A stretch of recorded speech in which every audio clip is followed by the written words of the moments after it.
Hello, friends. It's time for Talk for Dodge, the show that uncovers the stories behind the houses in the heart of our community. I'm Jeremiahjcondon. And I'm Todd McCubbin. Today, we are here with Supervisor Niki Conrad. And before we get into that, let's do a quick market update. Market update. Let's talk about a featured house. 1141 24th Avenue North for $330,000. It is a 4-bedroom, 2-bath, actually 3-bath, because there's another one in the basement. Nice. And finished basement. And there's like a little bar in the basement. And it is a really, really, really nice house. 1,362 square foot. Well, it's good size. Finished basement. And built 2018. Yeah, so it's new. It's Williams Van. So if you're looking for a new house, give us a call because it's actually new and it's great. Okay, market update. Looked up some trends of 2024, and there's these 9 trends that came up, and this is national stuff, not Fort Dodge stuff. Home prices continue to climb. Prices have increased by 43% over the last 4 years. Wow. That's crazy. That's really crazy. How crazy. much did you say? 43%. Oof. And we've talked over and over again how it's kind of like a 4% average every single year, but 2020 and 2021 just exploded. Yeah, it was 10. It was big here. I mean, we were up 10%. So yeah, like just in 2024, it went up another 7.6%. Well, so they're getting inflation under control. It's better than it has been. It hasn't increased as fast, but it's still, that's a lot. And that's why you buy a home. The first-time home buyers, high prices have largely locked them out of the housing market entirely, nationwide. The median housing prices actually declined in the first quarter of 2024. I could see that. So it started to slow. And then I like this one, because people talk about a crash. Is a crash coming? Blah blah blah. A crash happens with oversupply. We don't have oversupply. So it just won't happen. Jinx. 2, the Sun Belt's popularity continues to rise. There's all these numbers talking about people moving south. Right. Where it's warm. I don't blame them. It's cold today. And it's baby boomers getting older. It talks about retirement. Hey, before you go too far, I want to talk about the inflation on your house.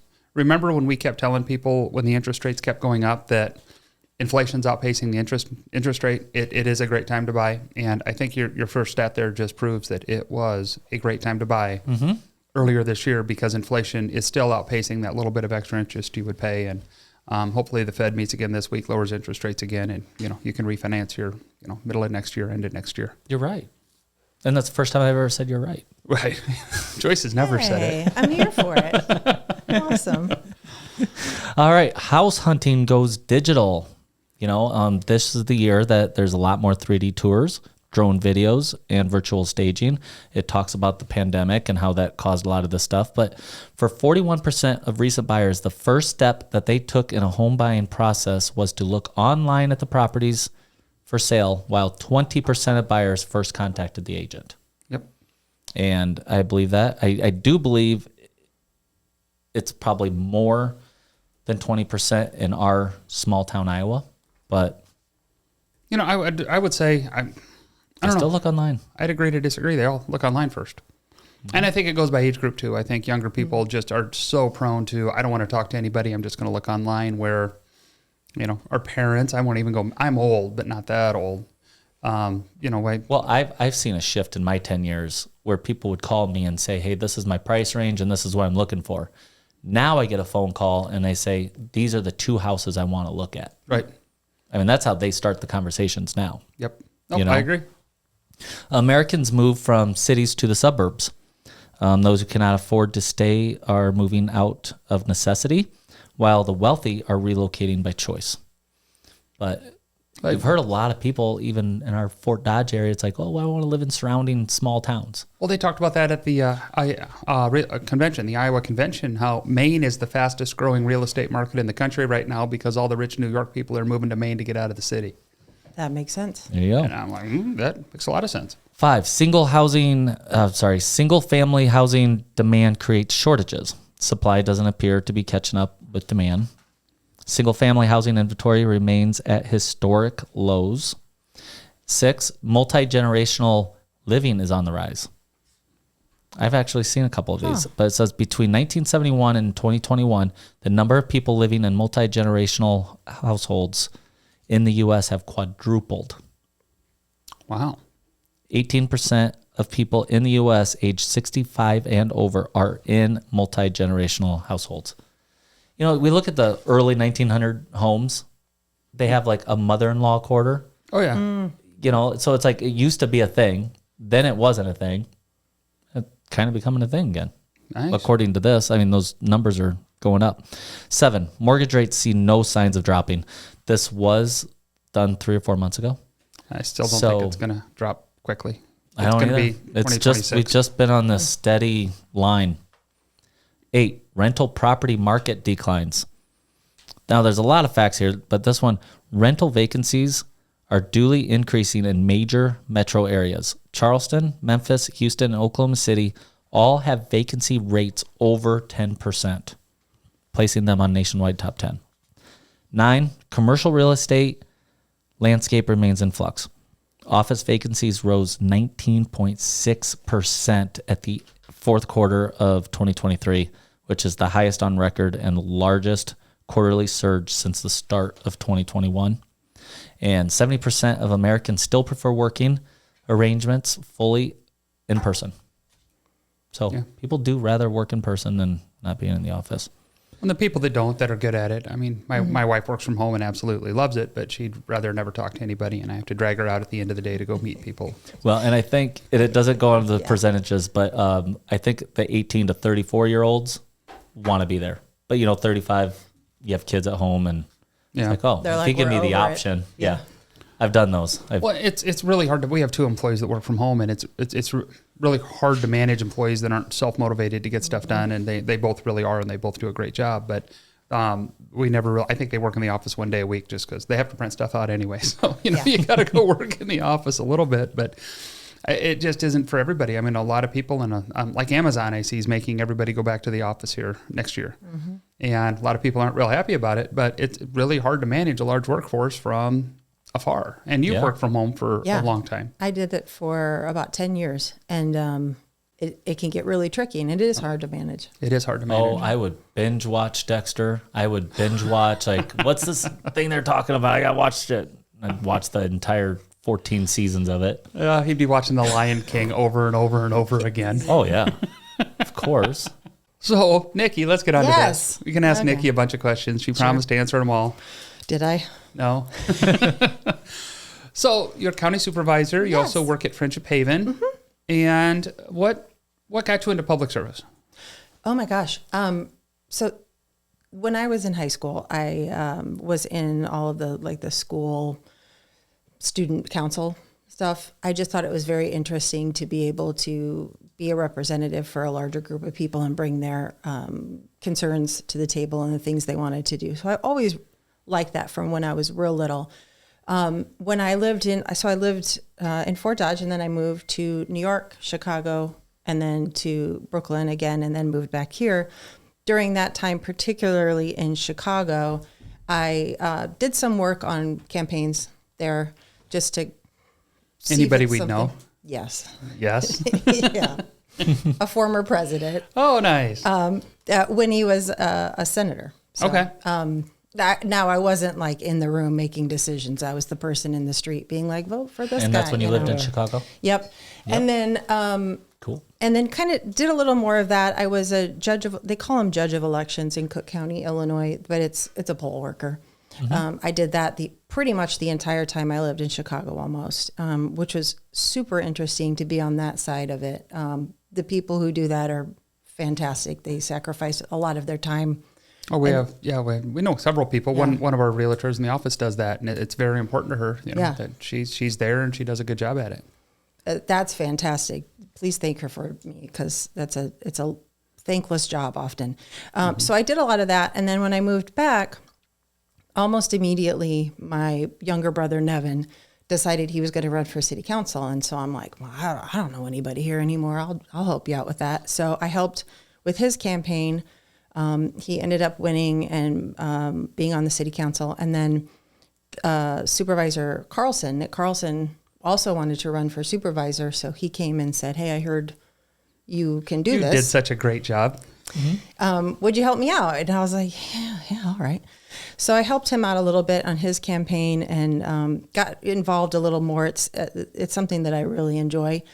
And then I knew I wanted to run for something. I just wasn't quite sure. And city council was off the table because that would be weird having two, Yeah. you know, Conrads on siblings. there. Yeah. And so this opportunity came up to run for county supervisor. I thought about it for maybe 10 minutes. Went and talked to my mom and dad and said, yeah, I think I might actually do it. So decided to do it, and then we're off to the races. Who did it before you? Whose spot did you take? Merrill Leffler. Oh, okay. Yeah. Good guy. Yeah, big shoes to fill. He did a lot over the years. He really did. They were big shoes to fill. Yeah. Absolutely. Yeah. We had that discussion not too long ago about how Merrill and those guys kind of laid the groundwork for everything Truly. that's happened now. And Yep. that's Great. cool. Yeah. So before we get into that, why don't you tell us what a county supervisor does? It's a 5-person board, and we essentially operate as the CEO of the county. So we will have meetings to approve budgets. Budget is really our big thing that we do, and we're in the process of doing that right now. Figuring out the county budget, making sure everything aligns, that it's balanced, and the monies are going to where they need to go. And then a lot of it is just approving so-and-so, our consent agenda usually is people either coming and going from the county. We also work as trustees of drainage districts, which we have several.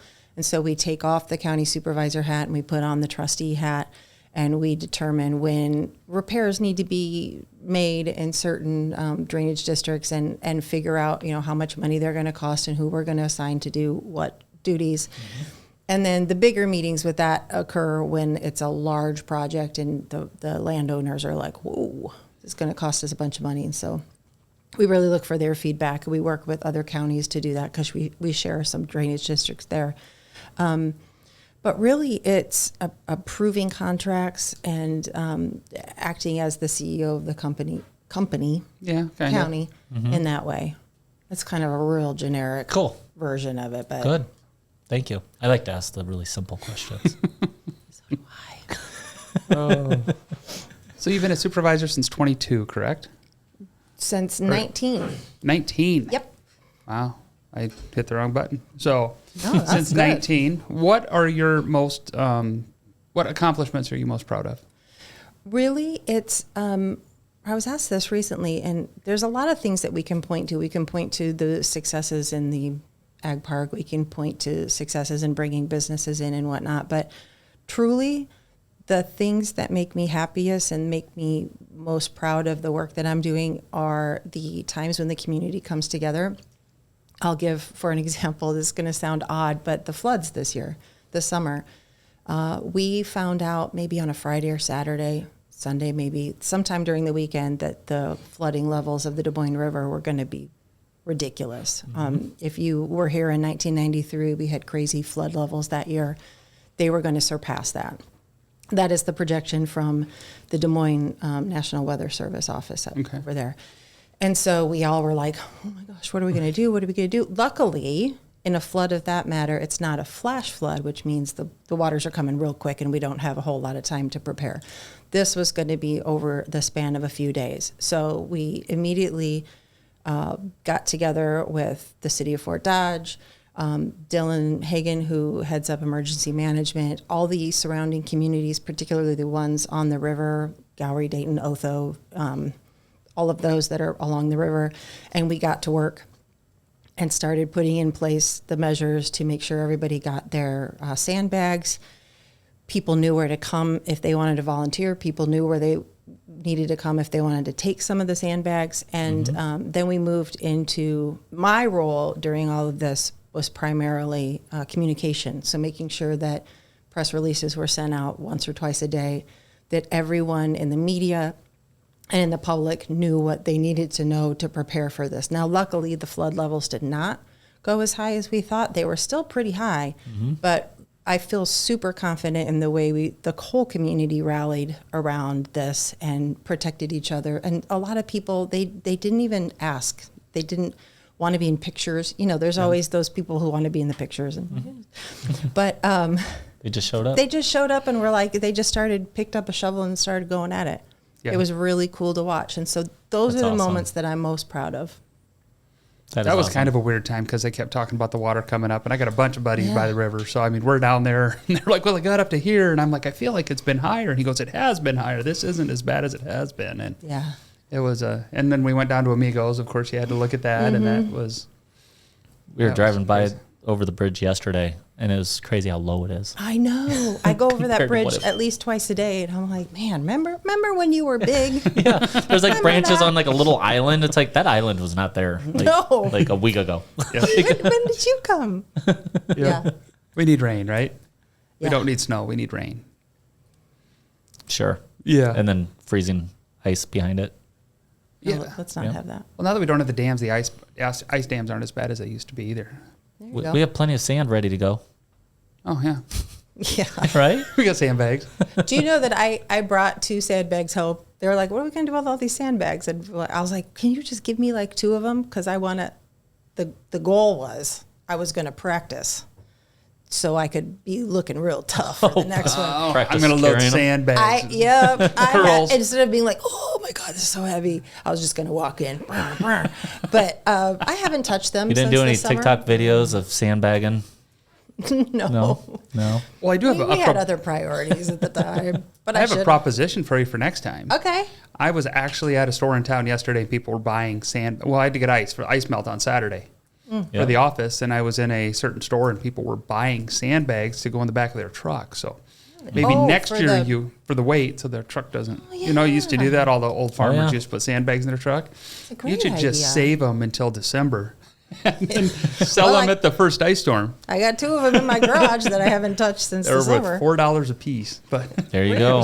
$8 you didn't have before. There we If you have go. $8, call Nikki. Revenue stream for the county. Sandbags. Perfect. Just somewhere to get rid of them would be nice. How do you stay connected with the residents of District 4 to ensure their voices are heard in the county? I love this part. So this is one of the reasons why I ran for office, because I really wanted, first of all, I didn't know what a county supervisor did. That was the first question I asked myself when I decided to run. What the heck is this job? Mm-hmm. And then I realized there's a lot of people out there who don't know what we do and how important this position is and how important the county services are. And so one of the main goals for me was to increase transparency and communication. So I have a Facebook page. I post regularly about the stuff that's going on. Particularly during COVID, there was this disconnect from people. And so it would have been very easy to be like, we don't see them anymore. They're not doing anything. And so that during COVID is when I decided I was going to do a Facebook Live once a week and just say, hey, this is what I've been doing this past week. Here's what I got coming up. I've continued that through today and going beyond, just to remind people of what we do, what we've got going on. And so I do that once a week on Friday mornings typically. And then throughout district, that's kind of the whole county. And then throughout District 4, particularly in the summer when it's easier to get around, I like to get in the community and go to the different events that are in District 4 specifically, so that I can talk to people and say, hi, I don't know if you know me, but this is how your county supervisor. What things are you worried about? What are you interested in? And just have that presence so that people feel comfortable talking to me about stuff that worries them or concerns them. Can you, where is District 4? So if you are in District 4, you know where that's at. Yeah. So my district starts to the north. It starts at the bottom of the airport, and then goes along the Des Moines River on the east side all the way to the end of Pleasant Valley neighborhood. And in the middle, it dips around to just west of the stadium. So that neighborhood right there, and then just kind of flows all the way to the east of the river. So you're mostly in town. All the way in town. Okay. So Yep. you and Bob Thode are both the in town Yep. supervisors, and then everybody else has a little chunk of town, and then it goes out. 'Cause Exactly, I think yeah. Austin Hikes in mine, and it's got that little piece on the Yeah. north side, and then it goes, and yours probably. Yep. And then it goes, way north all the way out to, Yep. Badger and all those. Okay. I just had to ask because every time And we you have a can find- supervisor on. Yeah, you can find a map on the website too. Mine's a little trickier because it's really tiny compared to the big. Yeah, Bob's is too. Yeah. You know, just 'cause Mine it's mine a- looks like a little tornado, which I don't know. How It's it a feels like cyclone. that, but- Oh, there you go. We got that together. That was jinx. You know, you just mentioned the pandemic, and we've had you on before, and I remember you talking a lot about the pandemic. And could you talk about a little bit about the role that you took during that in Fort Dodge? Because there's a lot of people that really came together, and there's a lot of really cool stories about Fort Dodge. And Well, I kind Sorry, I of didn't joke. prepare you for that. No, that's totally fine. I'm happy to talk about it. So I came into office in January 2019. Nobody told me there would be a global pandemic during. No. And so it happens. You know, we were at a conference down in Des Moines. You know, the second week of March, for supervisors and for county officials. And so all of us are hearing about it's coming to Iowa, and we're all panicked. Some of us more visibly than others. And we sat down, we had this meeting. We're like, what do we do? Do we have to close offices? Like what? Nobody had ever done this before. Nobody and knows. so we're all trying to bounce ideas off. Are you going to close your courthouse? Are you like, what are we doing here? And so we decided to close county offices to the public. And then we equipped the county offices with, those clear shields. Yeah. You know, so you could still go in, and it would protect both the people of the county and also the employees in the offices. But we all had an idea of what we needed to do in order to help make this work during COVID. Mark Campbell was very business minded. He's a business owner. He was very much like the economy. Business has got to continue as much as possible. yeah, And I respect him for that so much. I was more along the lines of the health of the people and the businesses that are on the front lines, and how the hospital's doing, how our care facilities are doing and whatnot. And so I was more, we gotta mask everybody up. We gotta make this mandatory, and we have to protect people. And so follow the guidelines and keep Yeah. up with them. And so he ahead. and I butted heads during that time. We've talked about it a couple times. We butted heads because he was like, we got to open everything up, and I'm like, we got to shut everything down. Yep. So it was an interesting time to figure out how those two conflicting ideas of how to proceed during this thing that everybody in the entire world is going through. But how can we, as a community, make the best decisions for the business and the people? the safety. Yeah. So it was just really challenging. I can't say I'm glad it happened. Certainly not, but it was absolutely a learning experience to figure out how do we do this. I hope we never have to do it again. Yeah, me too. It was a nightmare. It was rough. I mean, Shiny Top and Frenzy just shut down because you really can't do anything there. Shiny Top, you could still do the to-go stuff. So I mean, it was tables set up and handed people pizzas, and it was a crazy time. I remember sitting down on the couch, and my wife is a physician provider, and they're like, it's shutting everything down. Everybody's got to stay home. We're sitting on the couch, and I was like, this would be kind of nice. We got a little vacation. Well, she got a call. She's got to go. And then all of a sudden, everybody's not working. They want to look at houses. Yep. And I was like, oh, okay. Well, No I vacation guess here. I can work. Yeah, I'm working. Yep. It was probably the busiest time of my life. Oh, mine too. We were both just beyond ourselves busy. Well, and you Yeah. had called me, right, during the whole mask mandate brouhaha. Oh yeah, I And- forgot about that. Right, and Yeah. you were like, Niki, I know you're super into doing this, but please consider what this means for the small businesses in town. And I'm so appreciative that you did that, because you only know what you know. Yep. And I'm getting inundated with people like, people need to wear a mask. That's all I'm hearing from people. The business people aren't coming to me because, so I was so happy that you called me and told me that, because it really made me think, okay, well, we got to figure this out. To be fair, I called 7 city councilmen or mayor and 4 other supervisors. That's all good. I was on a roll. I'm like, I'm calling everybody. We have to keep open. We have to make money. We can't afford to do this. And the county did some really cool programs with the grants and stuff to get people rolling again.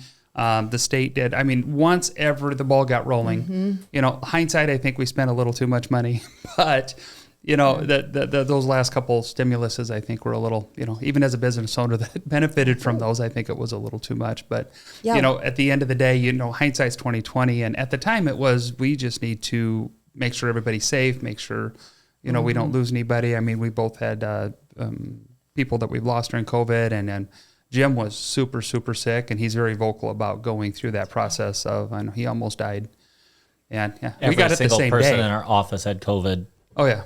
And I was the only person there running the whole thing. Jim and I got COVID the same day. I was talking about that with Kathy yesterday, that we got COVID the same day, and he tested positive. I think I'd have waited another day, I'd have tested positive. But, we were at the same table, and I won't say where it was. And, we found out 2 days later, somebody at the table had COVID and gave it to all of us, and it was a rough time. But also, to bring that back up, I'm glad you mentioned it, because the American Rescue Plan Act funded a whole bunch of money through that time. Yeah. And we received a bunch of funds for a variety of things. But one of the things, and this was Mark's great idea, I believe, was to get a group together to accept applications from local small businesses who may not have been able to keep their doors open during this time. And we gave up to, I think it was like up to $20,000 for these different small businesses. And man, that was a good day. That helped so much. And we were running at 15, 20%, trying to keep employees busy that, if we could, a lot of them were like, okay, I'm fine with the unemployment, but a lot of them are like, well, I still want to do this. So, I mean, it was this balancing act to make, and my brother Nate did a great job. Like I said, Frenzy was just kind of a lost cause, because it was just going to close for 2 months, and there was nothing we could do about it. But it was a crazy, crazy time. Yeah. And speaking of the American, I always like bringing this up when I talk to supervisors. I'm the chair of the Legislative Committee at the Growth Alliance. So we do all the debates. And one of my favorite debates was, we had 6 city council people wanted to run for city council up there. And one of the questions was, there's $2 million. We just got $2 million in the American, whatever the act was called. What are you going to spend the money on? And you could tell the only one that had been a city council person for a little while, because he's like, well, we're going to do this and this. And it was 2 fairly little things, because $2 million in government isn't that much money. The other ones were going to replace all the roads. They were going to bless their hearts. Build this. They were going to do this. They were going to give money to this person. And I'm like, you just spent $200 million of your $2 million. Is that like potholes for 1 month maybe? But yeah. That reminds me, one of my favorite things to do is sometimes I'm asked to come to Amber Rouse's class at senior high.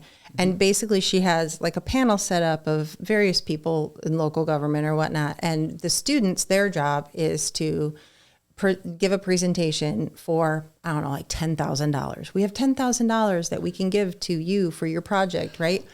And I remember the first time I did it, and it was maybe in January, so we were in the middle of budgets. And this kid, he was so sweet. He was like, I'm going to buy a whole bunch of rocks, and we're going to pave the roads, and we're going to do this. And I was like, for $10,000? And he's like, yeah. And I was like, oh, honey. They're not even going to start the truck for $10,000. That's really sweet. You could do a road, Bob Thode's road. Yeah, maybe. No, you could put a new curb in for Bob Thode. There you go. But it was very sweet. And so he was like, no way, does rock cost that much? Yeah. Oh, yeah. That's a whole line item. Yeah, it is. That's a whole line. Yeah. Yeah. I suppose when you do go through the county roads and the secondary road department, it's like, this is how much gravel we have to buy just to keep the gravel roads. This is how much stuff we need for the ice. Yeah. It's these little things that people don't think of that are huge costs. Mm-hmm.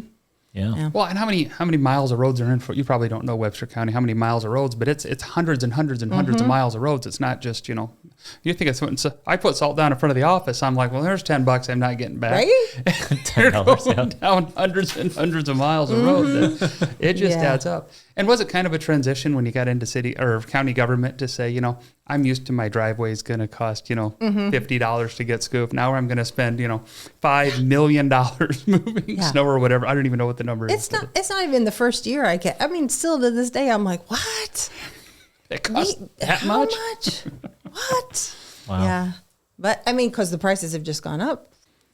So economic development is something that Webster County's really strove to make, to set examples. Yep. We've had, if we had FearCon here yet, we had him on before, but we've had a lot of local people on that have really talked about the coalition between city, county, the Growth Alliance, and how that all works together. Can you tell us a little bit about how that partnership works? Well, you brought it up earlier when we were talking about Merrill Leffler.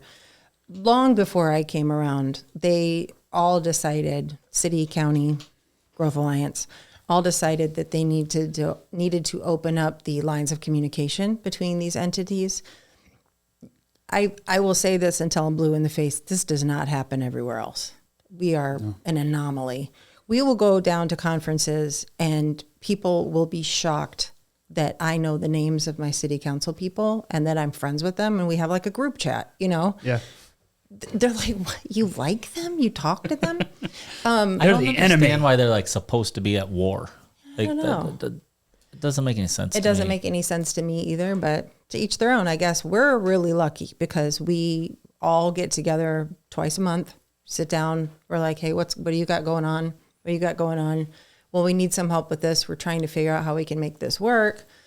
And then somebody will bring up an idea and we'll be like, that's not a bad idea. Let's try to figure that out, The Growth Alliance has been fantastic. Our economic development liaison there was Kelly Halstead.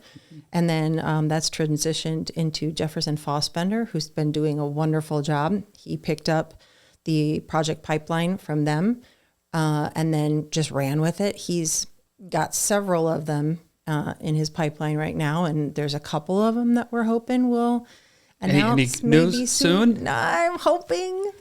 I've been hearing first quarter, second quarter, third quarter, fourth quarter, every meeting I go to. I know. I'm fingers crossed and letting the pros do what they do. Yeah.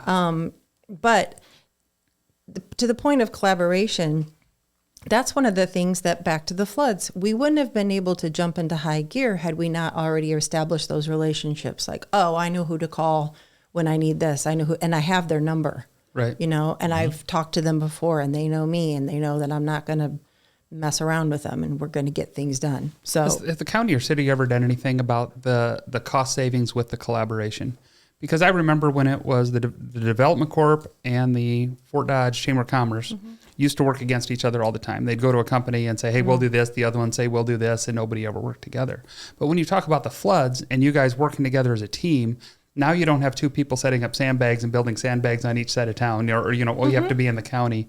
I wonder if there's a way you could say, hey, this is the money we've saved over the last 10 years because we have this collaboration that we have, and maybe put that as a little feather in the cap of whoever to say this saves money. This is making us not only a better community, make people jealous of Fort Dodge, which is great to hear because you hear it more and more. But this is how much money we've saved because we have been able to work together on these projects. that is a really great idea. See, you better steal it. Can we cut this one out and just, Still a good idea. this is Nikki's idea. Oh, there you go. No, that's a fantastic People would idea believe that. because, Because I was just thinking about the sandbags and the fact, we had one or two places filling sandbags, but 10 years ago we'd have had four with everybody trying to take credit and get their picture in front of somebody filling a sandbag. Well, and there was never a question of like who's. I remember there was one time I was down by the river, obviously, and I was helping with sandbags, and like you get to a point where all the sand is gone, and now everyone's looking around like somebody tell me what to do, and and I'm like, oh crap, that's me. All right, I guess I'll start telling people what to do, and I'm making decisions on the fly, just out of somebody needs to make a decision. Let's do it. And we ended up going to Amigos, where there were a whole bunch of sandbags there that didn't have a home. So we were like, okay, well, let's go there.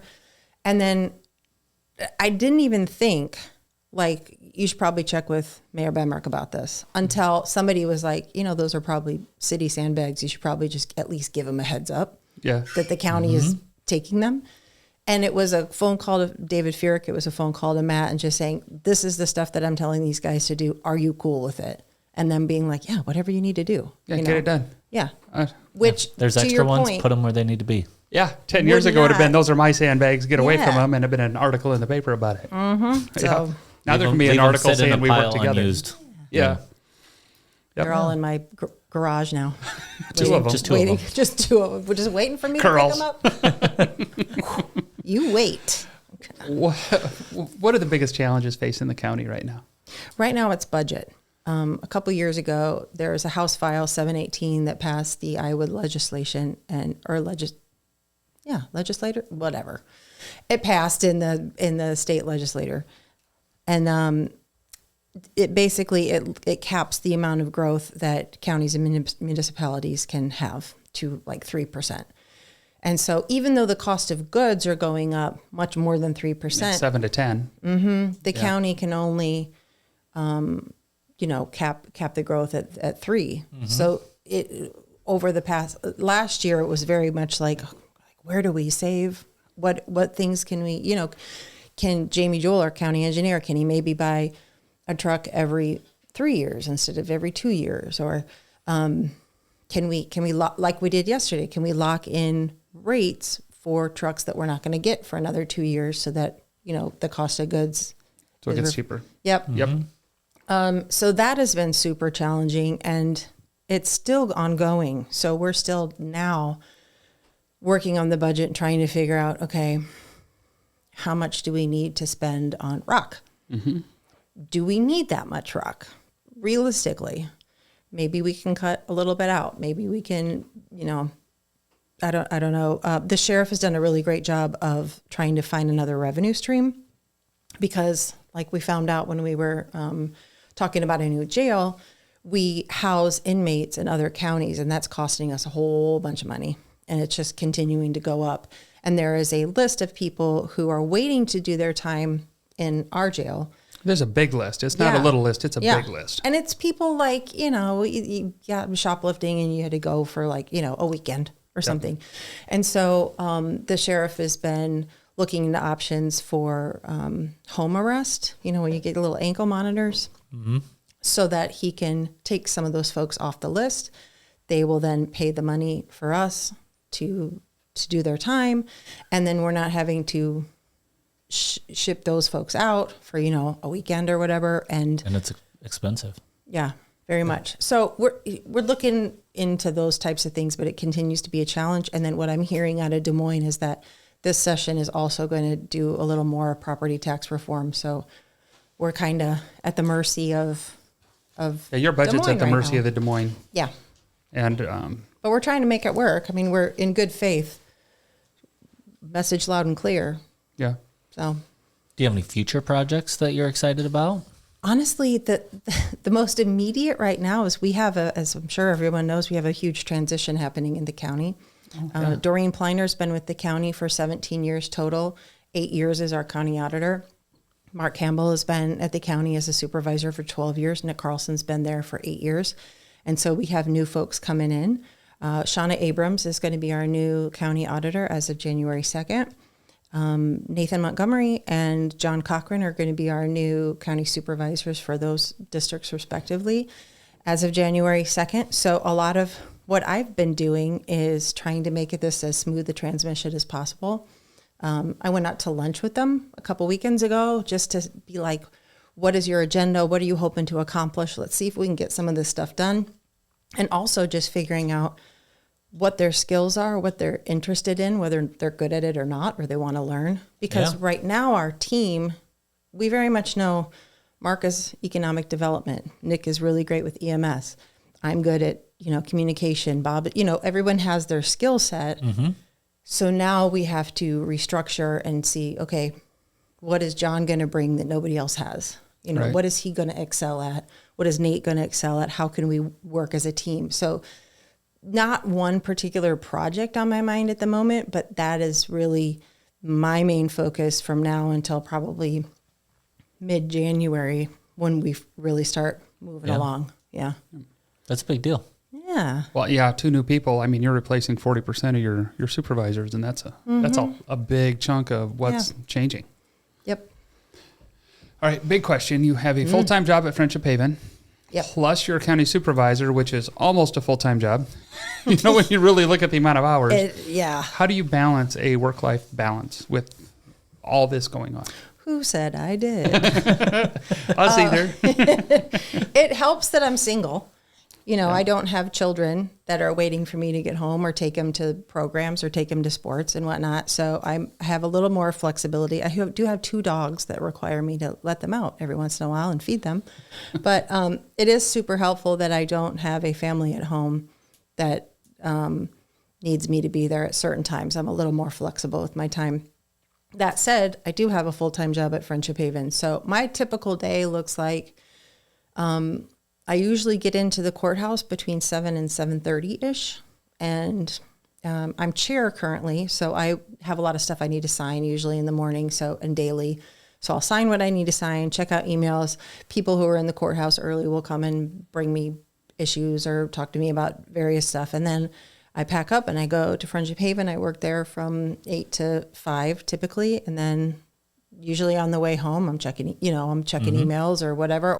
And then on every other Tuesday, we have our county supervisor meetings. And so I will go in there usually in the morning. And then I make up that time at Friendship Haven with like a half an hour extra each day or, you know, working on the weekends or whatever, just to make sure that I'm juggling both of them. Okay. I'm also super lucky to have great leadership at Friendship Haven that knew in advance I have this other job.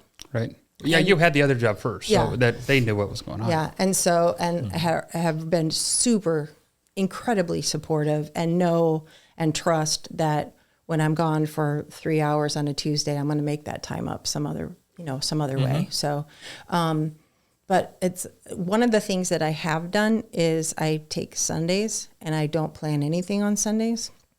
I got to really want to do something for me to get out of my pajamas and out of my house on a Sunday. Because that is my me time. Because usually, you know, there's somebody calling with a problem or something happening on weekend nights, or all of us supervisors have a building. My building up until now has been the law enforcement center. And so at any given moment, something can go wrong, and they do. And I get a phone call from somebody or other who says, hey, there's water clogging up the showers in the basement, or we're having a problem with the range, or we're having an issue with the jail, or something needs to be replaced. And so that has no time limit. That's phone calls at, Saturday night at 11:30. Exactly. Yeah. So awesome. Yeah. Plumbing issues got to be taken care of right now. Yep. I love the work-life balance question. And every time I saw it and when I read it earlier, I was like, that's hilarious, because my answer is different every week. Yeah, me too. really? Oh, every week. Because sometimes I'm like, oh, yeah, I got this under control. Mm-hmm. This is how it works. And then you hit me the next week. I'm like, it's out of here. Yeah. Wife hates me. The kids are mad. Like, no, you hit there's me no on a balance. Good week. Yeah. 2 weeks ago, I would be like, I'm having a massive anxiety attack. I don't know what's happening. Everybody's taking a piece out of me. I don't know what I'm doing. I've had imposter syndrome. Today, I'm feeling pretty good. It's 8 p.m. and I still have 6 phone calls to make. Mm-hmm. I was like, And none of them are fun because I've been putting the bad ones off for last. There you go. Awesome. Well, we super appreciate you being here today. This has been a lot of fun, and we'll have this out and hopefully educate the public more about their county supervisors. Thank you so much. Keep up the good work. I appreciate you having me on. This has been lovely. Awesome. I was really secretly. Todd was like, "Hey, will you be on Talk Fort Dodge?" And I'm like, "Finally!"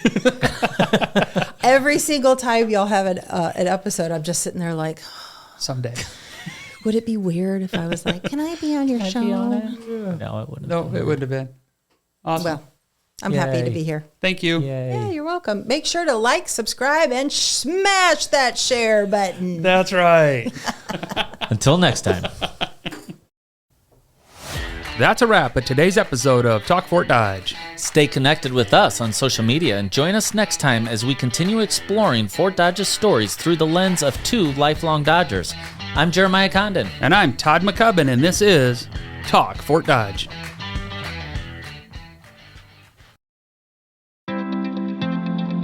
This podcast is produced by Spin Market and Digital. Located in Fort Dodge, Iowa, Spin Market's highly skilled team can help you increase your market by updating your website, improving SEO, designing advertisements, and producing podcasts that will grab the attention of your market. Contact Spin Market today for all your digital marketing needs at digitalagent@spinmarket.com or call us at 515-302-8026. And to learn more, visit our website at www.spinmarket.com. That's digitalagent@spinmarket.com or 515-302-8026. Or visit our website at www.spinmarket.com.